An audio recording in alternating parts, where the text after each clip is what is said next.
What is happening, Chiefs Kingdom? Gary McKenzie back at you with another episode of Gridiron Lines. This is RGR Football. And today we're going to talk about two things the Chiefs need to work on going forward for the rest of the season. They only have 3 weeks left. So if I was a student, then these are the two things I would be cramming for during finals week because we're getting towards the end of the season. So without further ado, let's hit the fan shout out like we always do. And today's fan shout out goes to D Works. I'm sure that's probably not your real name, but they say, thanks for your honesty backed up with data. The C plus grade is fair. Love my Chiefs, but your data supports the fears I have when I watch this team play and why we should all be a little worried. Hope and trust they'll play better for the next 4 games. So this was after last week's video where Reed got a C plus for his effort versus the Broncos. And appreciate your comment, D Works.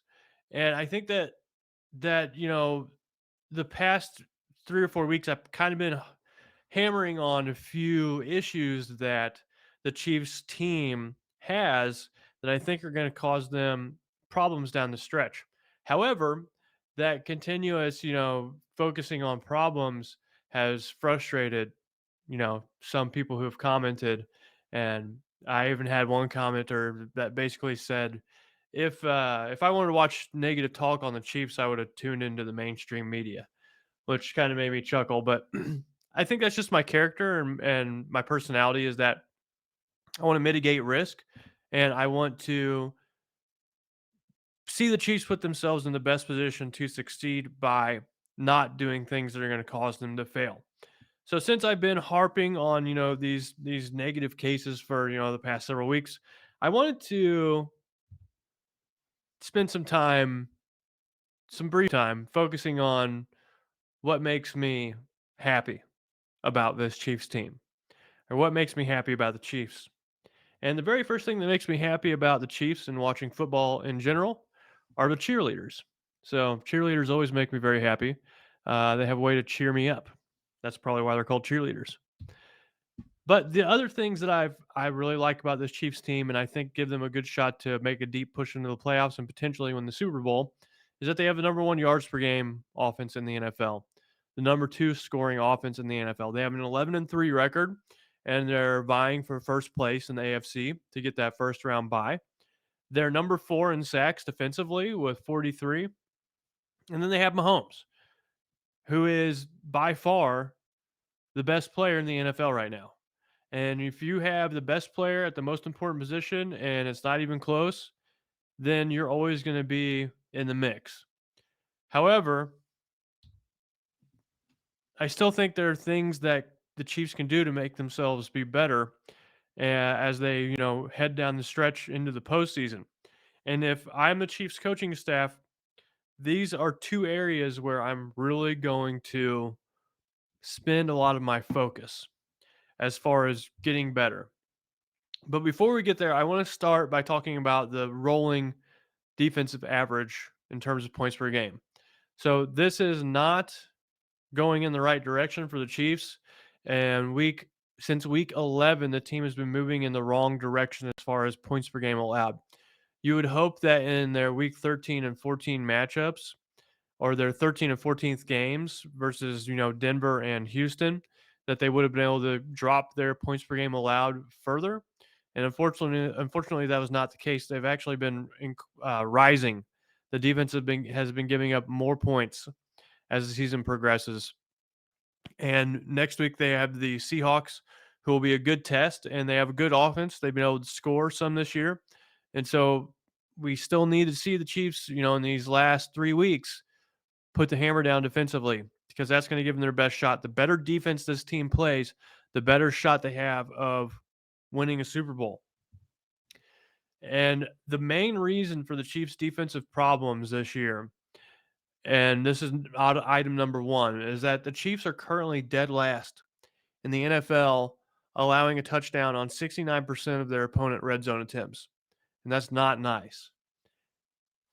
And the last 2 weeks versus Denver and Houston, those two teams were 6 out of 7 in the red zone versus Kansas City.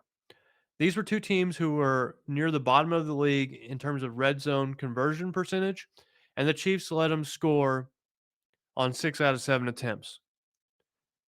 So right now, this is one area where the Chiefs defense, particularly Steve Spagnuolo, needs to take a look in the mirror and spend time focusing on this problem the Chiefs have in the red zone.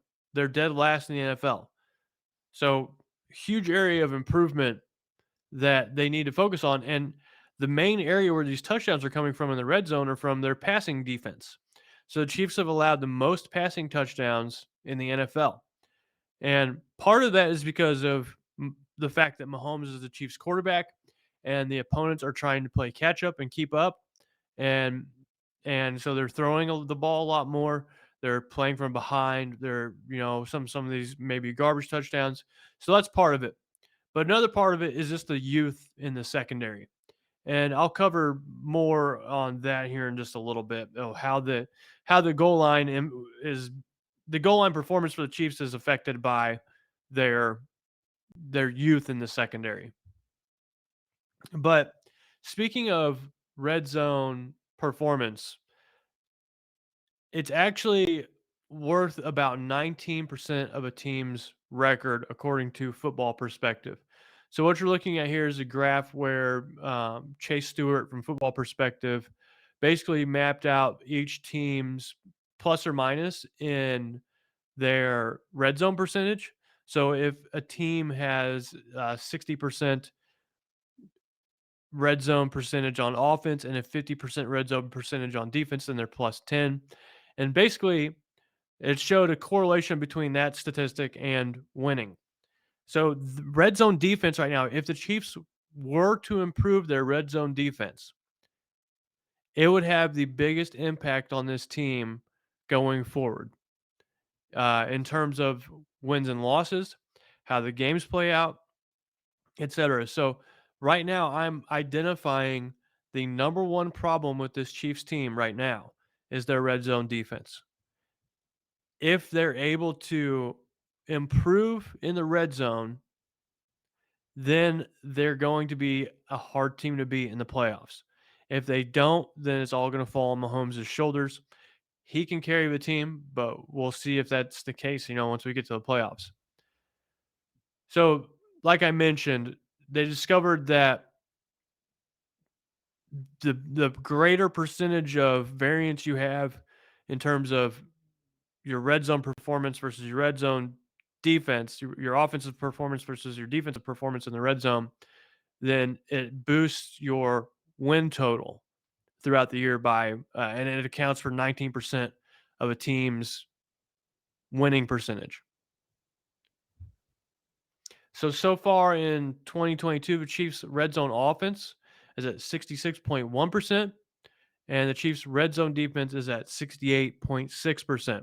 So the Chiefs are a minus 2.5 in terms of this key metric. And you want to see them flip that. You want them to be about, you want to see them be on the positive side of that. So going forward, like I said, the number one thing the Chiefs can do defensively to improve this team, or number one thing at all they can do to improve this team's chances of winning a Super Bowl, and that is to improve their red zone defense. They also have not done a good job with turnover differential. So this is the second point that I want to bring up for the things the Chiefs can identify. And they have the fourth worst offensive turnovers. They've given up the ball the fourth most times in the NFL, 21 times. And I had some comments, last week saying that they didn't feel like the offense was giving the ball away that much. Well, it's not the case. They have been. And defensively, they have the 20th most turnovers generated. So they're not doing a great job of generating turnovers. And that's accounted for the third worst turnover differential in the NFL at -6. And so right now, defensive turnovers, you're really reliant on what the opposing offense does. Yes, you can lay a hit on somebody and knock the ball out, but some quarterbacks and some teams are more prone to making mistakes. And so I'm putting more of the onus of this turnover differential on the offense because they're worse statistically than the defense has done. And I feel like the Chiefs offense has a little more control over how well they can take care of the ball as opposed to defensively, capitalizing on a mistake. Both units need to improve, but the offense needs to improve more. And this is why I say that if the Chiefs are able to start taking care of the ball, then they're really going to give themselves the best shot going forward. So, item number one is red zone defense. Item number two is taking care of the ball on the offensive side uh, of the field. So, the steps forward: one, focus on red zone defense. What can the Chiefs do to improve the red zone defense? Well, I was looking at some pressure percentages and sack stats for the Chiefs in the red zone. I had to go through every single play, and I found this little nugget. So the Chiefs have 43 sacks so far in 2022. Of those 43 sacks, only two of them have happened when their opponent had the ball in the red zone within the 20-yard line, within the Chiefs' 20-yard line.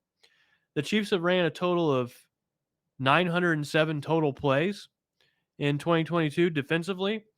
132 of those have been in the red zone. So that's about 15% of their plays. However, their two sacks have been in the red zone. If you take those divided by the total number of sacks they have on the year, which is 43, you get 5%. So 5% of their sacks have been in the red zone, but 15% of their plays defensively have been in the red zone.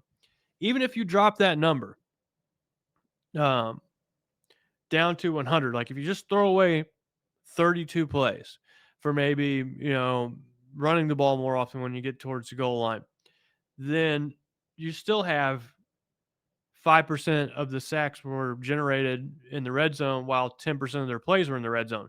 These numbers aren't matching up. And so what this suggests to me is that the Chiefs defensively in the red zone are not taking enough risks.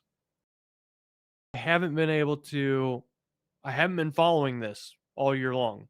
So going forward in the next several weeks through the rest of the season, I'm just going to see what the Chiefs' red zone defense is doing. Are they mixing things up? Are they blitzing at all? Are they taking any risks? And this is where I extend my ask to you, the listener. Have you noticed anything the Chiefs have done defensively in the red zone? Have you noticed them taking risks, or have they been more kind of a sit back and play it safe type defense when they get in the red zone? I'm curious to see or to hear what you've seen, because this is something that I want to have more information on. So if you could help me out, let me know in the comments what you've seen in the Chiefs red zone so far this year. I will say that another thing about this Chiefs red zone defense is that whenever you're on the red zone in the red zone, coverages are very different.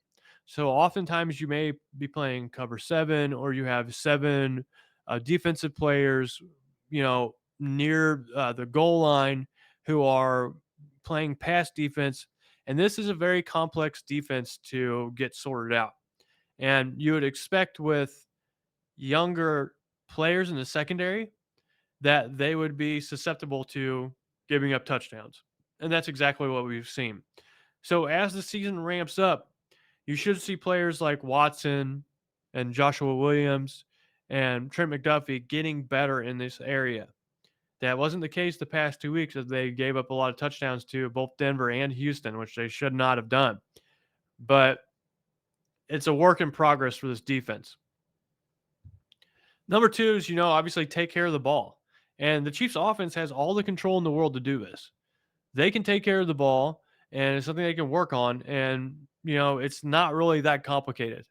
Don't make this more complicated than it needs to be. Just take care of the ball. Quit turning it over.